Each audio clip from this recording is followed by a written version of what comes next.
Licenciada em Psicopedagogia e com pós-graduações em Psicologia das Emoções, Mediação Familiar e Gestão de Centros e Serviços Sociais, Alexandra Constantino é atualmente a coordenadora técnica dos Serviços Sociais Salesianos ao Solsal, com responsabilidades em diferentes áreas que vão da gestão de equipas, planeamento, até à formação.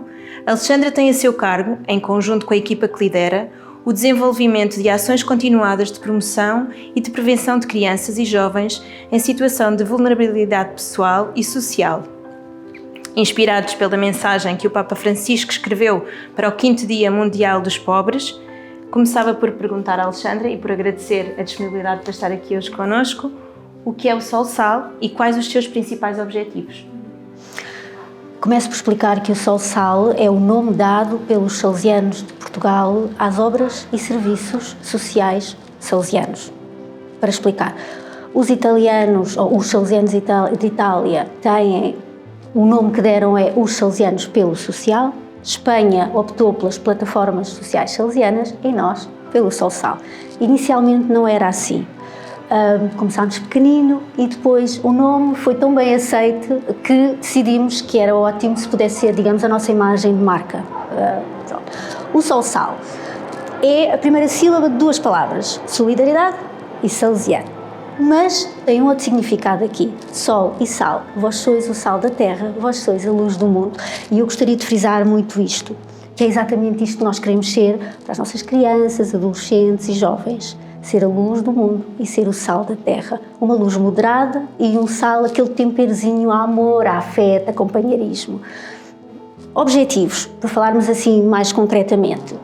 De facto é acompanhar, orientar, formar, transformar crianças, adolescentes e jovens em situação de vulnerabilidade, risco ou perigo. Talvez frisando aqui um bocadinho o nosso documento da Pastoral Juvenil Salesiana, eu diria crianças, adolescentes e jovens em situação de exclusão social ou risco de exclusão social.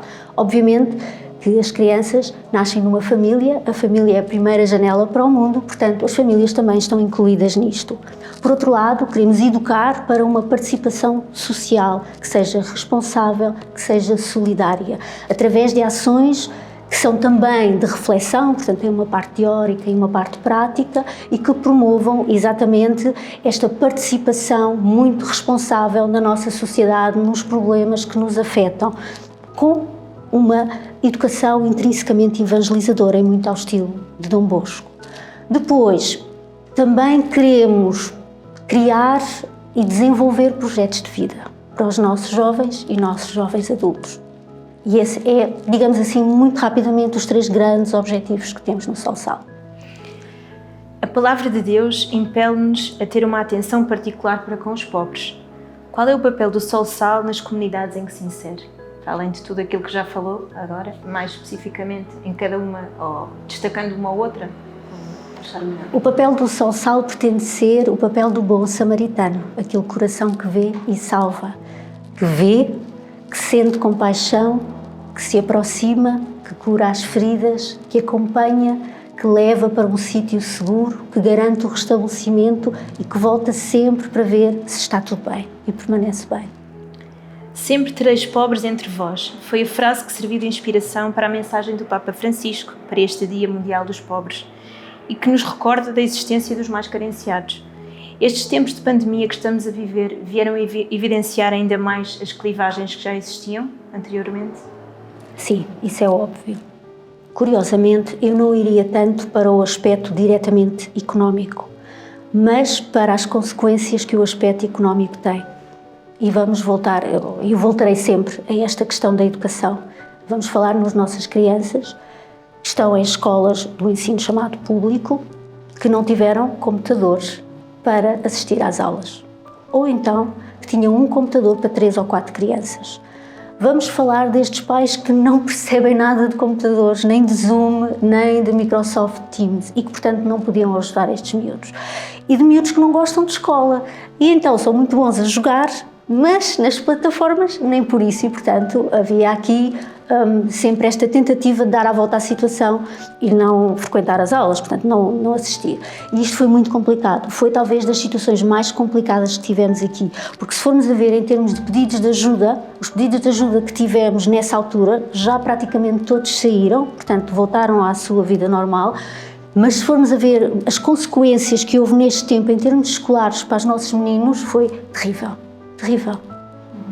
E ao nível também, mais da parte psicológica, que aqui também existe um acompanhamento a esse nível, o que é que sentiram? Sentimos, especialmente na segunda ajuda, no segundo confinamento, as coisas descambaram tremendamente.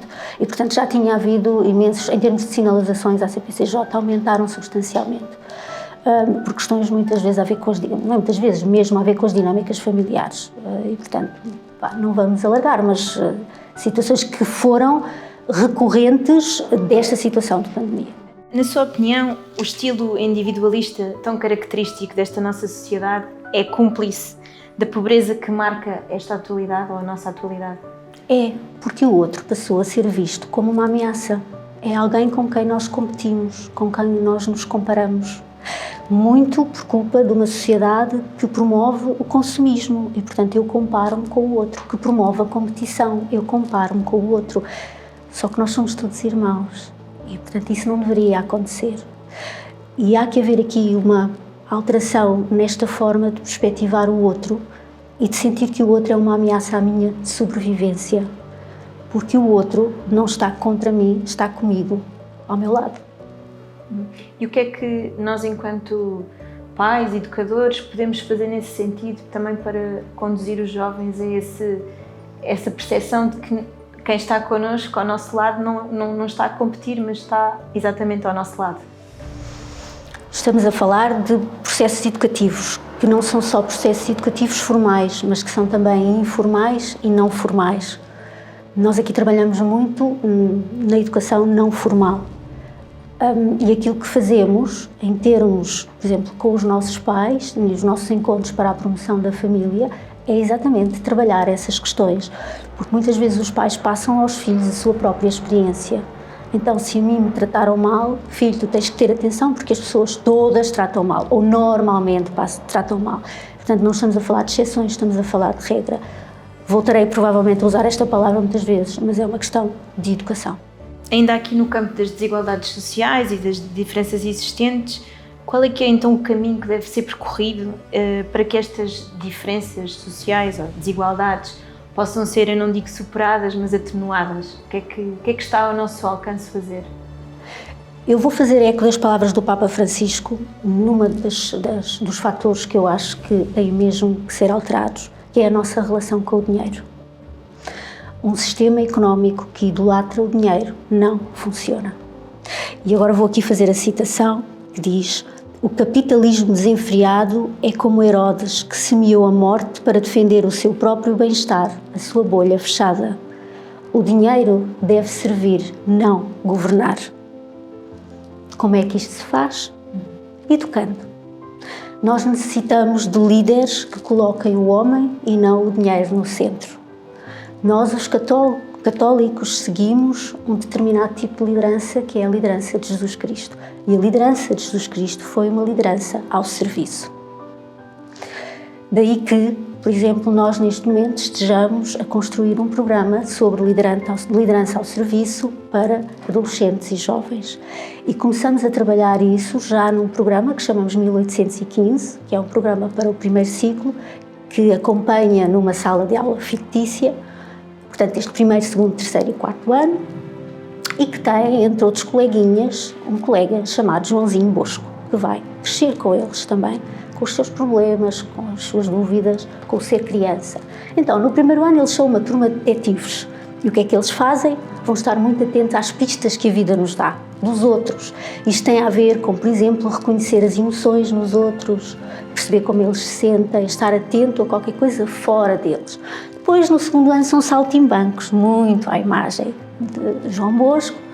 Vamos perceber a alegria, vamos perceber o que é estar em conjunto, em associação. Depois, no terceiro ano, somos cientistas e vamos preocupar-nos com os problemas do mundo, com a ecologia.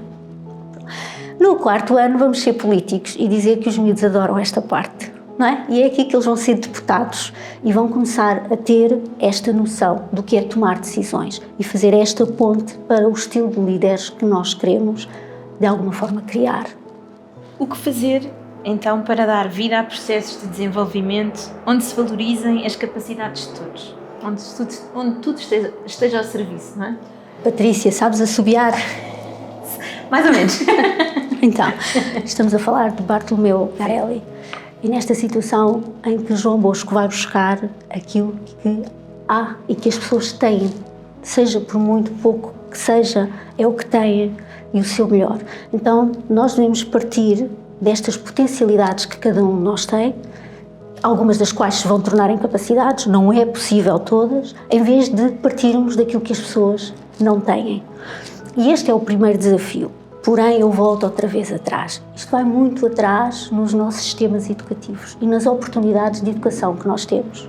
E nos sistemas que têm uma grande influência na forma como nos desenvolvemos, nomeadamente a família, a escola e o grupo de pares, para referir assim 3. Portanto, se por um lado nós devemos ter esta perspectiva de chegar ao outro percebendo o que ele tem de melhor para dar, por outro lado, isso tem que ser cultivado, educado. Nós não somos interruptores, agora sou egoísta, agora não sou. Isto são processos de interiorização, de significação, muitas vezes feitos através da relação. E isto tanto serve para os miúdos mais novos como para os adultos. Quando há bocadinho estávamos a falar das desigualdades sociais, impõe-se então agora uma abordagem diferente da pobreza? Como encaramos a pobreza? Sim, eu aqui, permita-me, que vou citar o Papa Francisco que nos diz: permanecermos indiferentes ao grito dos pobres, sermos insensíveis, deixa-nos fora do projeto de Deus. É-nos pedida uma nova mentalidade, não simplesmente a generosidade de um ato isolado. Precisamos de crescer numa solidariedade que permita a todos os povos chegarem com as suas forças a serem artífices do seu próprio destino. Não podemos achar que resolvemos o assunto pobreza com uma pitada de caridade temperada com bons sentimentos. É preciso ir às suas causas estruturais, é preciso colocar em causa os sistemas. Portanto, o que temos os sistemas existentes não servem para... Porque não servem a dignidade humana, servem os interesses financeiros, não é? Mas isso, então, o que se propõe então aqui é uma revolução quase, não é? É uma revolução que passa pela educação, porque nós temos que falar, perspectivar isto em termos de gerações, não é? Os nossos miúdos de hoje de 6 anos, daqui a 30 anos, serão provavelmente líderes. E tudo isto é um processo de acompanhamento que nós temos que fazer. Para tudo isto são precisos projetos de vida. Porque quando se trabalha com projetos de vida, trabalha-se com quais são os meus objetivos e que valores é que eu implico nesses objetivos. Que pessoa tenho que ser eu, que católico tenho que ser eu para concretizar esses objetivos. Portanto, é tão importante trabalhar nos projetos de vida exatamente porque nos dá uma direção e uma intencionalidade. Qual deverá ser então aqui o papel dos governos e das instituições mundiais? É a pergunta para 100 milhões, não é? Quem me dera que essa pergunta fosse qual deverá ser o papel dos políticos e instituições católicas. Podemos mudar. Nós não podemos, de facto, responder por todos. Nós, enquanto católicos, temos uma enorme responsabilidade.